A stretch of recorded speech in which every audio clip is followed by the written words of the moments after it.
influenza, or AI, is a highly contagious viral disease that primarily impacts poultry and wild water birds. Over the past decades, continued outbreaks of highly pathogenic avian influenza, or HPAI, have been causing massive losses to both poultry and wild bird flocks across Europe. To address these recurring outbreaks, EFSA developed a spatio-temporal risk assessment tool, the bird flu radar.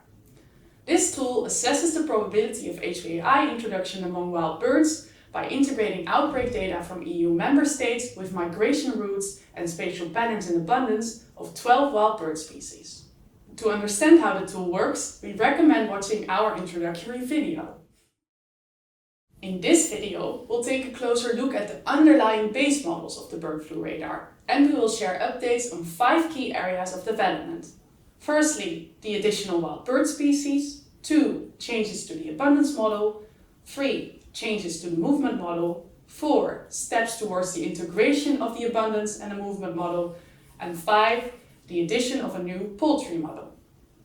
Do note that most of these developments have not been implemented in the bird flu radar yet and are still in the exploratory phase. However, they might be implemented in the future. The first development is the possible addition of more wild bird species.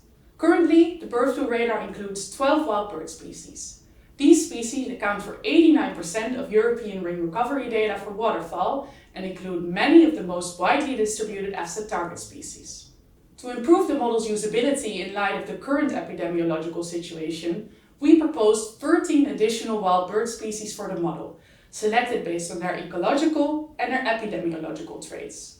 The new species are mainly water birds that are frequently found in agricultural landscapes and close to poultry farms, but they also include non-water bird species, such as gulls. All new species also have a high risk of spreading HPAI among wild birds, based on their lifestyle and their HPAI history. A weighting exercise was carried out to estimate the respective contribution of the 25 wild bird species, so the 12 original ones and the 13 new ones, to the risk of HPAI introduction. We can use this information when we integrate the new species into the bird flu radar in the future.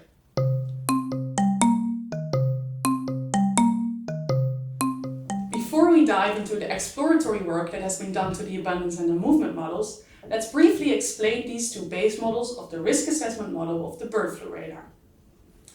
The abundance model predicts the probability of occurrence and the average abundance of wild birds based on data from the Euro Bird Portal, the EBP. This dataset is filled by over 100,000 active bird observers throughout Europe, collecting over 40 million bird records each year. The movement model predicts movements of wild birds based on the more than 26 million encounters with wild birds that are recorded yearly in the Euring data bank. With this data, we make estimates of the proportion of individuals moving from one origin cell to another destination cell for each month of the year. We do this both for the long distance and the short distance movements. Using these 2 models, so the abundance model and the movement model, the bird flu radar estimates the probability of having at least one wild bird infected with HPAI by incoming migratory wild birds in a certain area. The model outcome is validated against outbreak data retrieved from the EU Animal Disease Information System, or ADIS, and the FAO's Emergency Prevention System, or EMPRESS-I. Now back to the developments. For the abundance model, we improve performance using state-of-the-art machine learning and parallel computing techniques, which reduce running time and increase the model's ability to predict species occurrence and estimate relative abundance. These improvements have not yet been implemented in the bird flu radar. We also explored the feasibility of including weather variables. Weather changes have been found to influence bird occurrence and abundance patterns, and thus seemed suitable to improve the accuracy of our model in forecasting bird abundances across Europe. We used weather data provided by the ERA5 land dataset and opted for the variables daily surface temperature and snow cover, as they are both known to influence the timing of spring and autumn bird migration.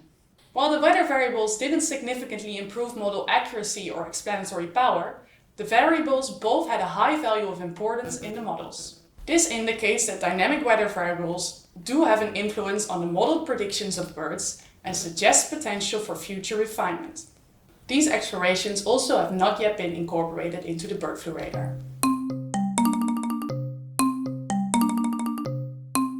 For the movement model, we explored the addition of tracking data.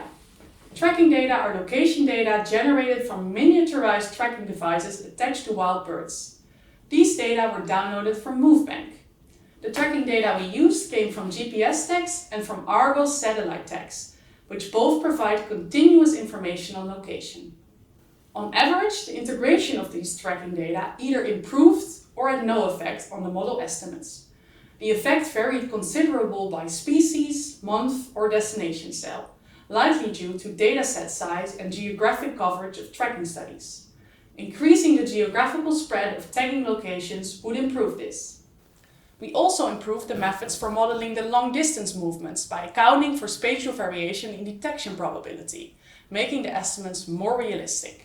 Both these improvements and the tracking data have not yet been implemented in the bird flu radar. The most recent exploratory modeling step was to further refine the estimates of the long-distance bird movement in the movement model through using the estimates of the abundance model. We explored two approaches for this. The first method estimated the connectivity between high abundance areas using abundance maps to infer the resistance of the intervening landscape. The second method involved simulating movement between breeding and wintering locations of birds using an individual-based model, whose parameters were refined based on weekly abundance maps. In our explorations, which are not yet part of the bird flu radar, we have so far integrated the pseudo-movements derived from the second method into the movement model. This integration increased the number of months and/or destination cells for which movement estimates could be generated. Therefore, abundance data could potentially complement ring recovery or tracking data in our model of HVAI transmission, particularly in areas or time periods for which movement data are sparse. While this is promising, further work is needed to reduce various sources of error and to increase the usability.